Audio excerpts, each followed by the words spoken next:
2,000 years ago, a city rose from the banks of the Tiber River, a city of stone, of power, of ambition. Its name was Rome.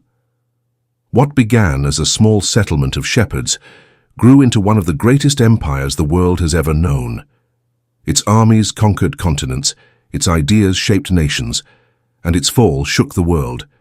This is the story of how Rome rose to dominate and how it collapsed into ruin. This is timeless Europe, the birth of Rome. Legend says Rome was founded in 753 BC by twins, Romulus and Remus, abandoned as infants and raised by a she-wolf. Whether myth or truth, the story reflects Rome's character, born in struggle, raised in resilience. At first, Rome was no more than a village on 7 hills. Farmers, shepherds, and traders built a life around the Tiber. But survival required more than farming. It required strength. Through alliances and wars, Rome learned how to fight and how to rule. By 509 BC, Rome overthrew its kings and declared itself a republic. Citizens elected senators and consuls, creating a system where no single man held too much power. It was here, in this fragile balance, that Rome's destiny began. The Republic expands. The Roman Republic was more than a government. It was a machine of conquest. Its legions were disciplined, its strategies revolutionary. Soldiers built roads as they marched, ensuring Rome could supply its armies and expand its reach. By the 3rd century BC, Rome controlled the Italian peninsula. But power always attracts rivals, and across the sea stood a wealthy empire that would test Rome like no other, Carthage, the Punic Wars. For over a century, Rome and Carthage fought in the Punic Wars. The Second War brought Rome its greatest enemy, Hannibal. In a daring move, Hannibal marched an army and war elephants across the Alps. At battles like Cannae, he slaughtered tens of thousands of Romans. But Rome's resilience was unmatched. Generals like Scipio Africanus struck back, carrying the war into Africa. Carthage was crushed. Its lands were burned, its people enslaved. By 146 BC, Carthage was nothing but ash, and Rome ruled the Mediterranean. Julius Caesar and the fall of the Republic. But victory came with a price. Conquest brought wealth and corruption. Generals grew powerful.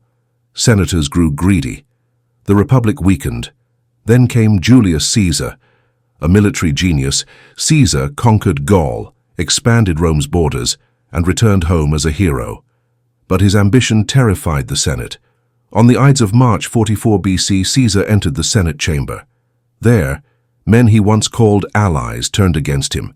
He was stabbed 23 times, his blood spilling onto the floor of Rome. The Republic had fallen. The empire's rises. In the chaos after Caesar's death, his adopted heir Octavian rose to power. He became Augustus, Rome's first emperor.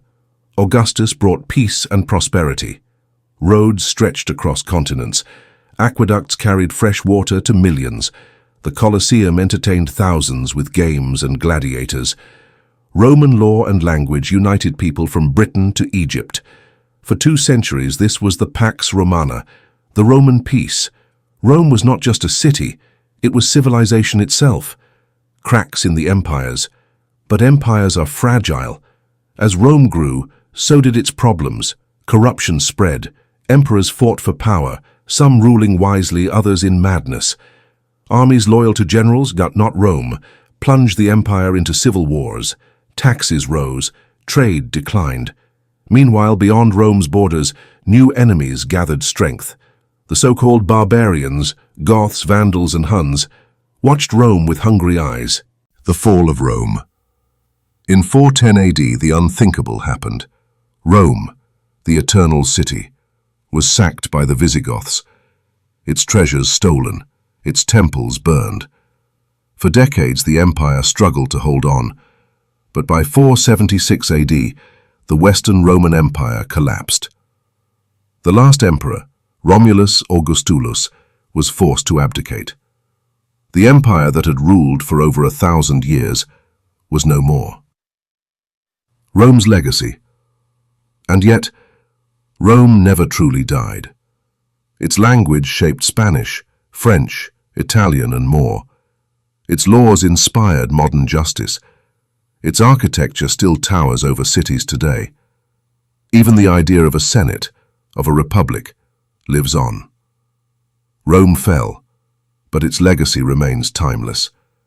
Every road we travel, every law we obey, every city we build, carries the echo of Rome.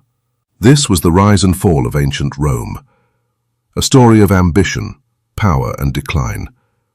A reminder that even the greatest empires are fragile, but ideas endure.